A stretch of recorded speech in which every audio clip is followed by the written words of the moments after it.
ছাব্বিশের নির্বাচন তৃণমূলের বিসর্জন অবশ্যম্ভাবী। কে কোন দায়িত্বে আছে ভুলে যান, কোন কি কমিটি হবে ভুলে যান, কে প্রার্থী হবে ভুলে যান। নিজের বুথকে শক্তিশালী করুন, এসআইআর এর কাজে ঝাঁপিয়ে পড়ুন। যার উপরে দায়িত্ব আছে সেটি কাজ না করে কলার ধরে তাকে বার করুন। ওঠ তুই, ওঠ, সময় না দিলে ওঠ, বেরো, না পারলে আমাদের বসে থাকার কোনো জায়গা নেই। এই লড়াই শেষ লড়াই, না হলে আর আমরা পার্টি করতে পারবো না। কলকাতার দিকে তাকান, হাতিবাগানে ঢুকছে সবে, আপনার দখল হয়ে গেছে সেন্ট্রাল এভিনিউ। গড়িয়াহাটের দিকে যান, শতাব্দী প্রাচীন দোকানগুলোর চেহারা দেখুন, ধর্মতলার সমস্ত দখলদারি চলেছে।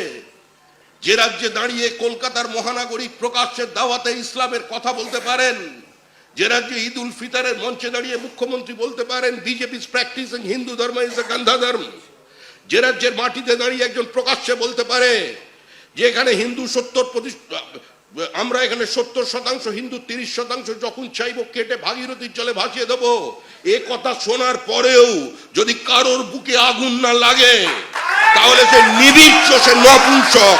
উঠে দাঁড়ান, উঠে দাঁড়ান। এদের বিরুদ্ধে লড়াইয়ের সময় এসে গেছে, এদের বিরুদ্ধে লড়াইয়ের সময় এসে গেছে, লড়াইয়ের সময় আগত। কেউ যদি মনে করেন চন্দন চর্চিত মাল্য ভূষিত হয়ে বিভিন্ন আশ্রমে বসে থেকে শান্তির ললিত বাণী শোনাবেন আর ওরা আপনাকে পুজো করবে, মূর্খের স্বর্গে বাস করছেন। মানুষকে জীবন্ত পুড়িয়ে মারছে দীপু দাসকে। আর অপরাধ কি ছিল চন্দন দাস আর হরগোবিন্দ দাসের?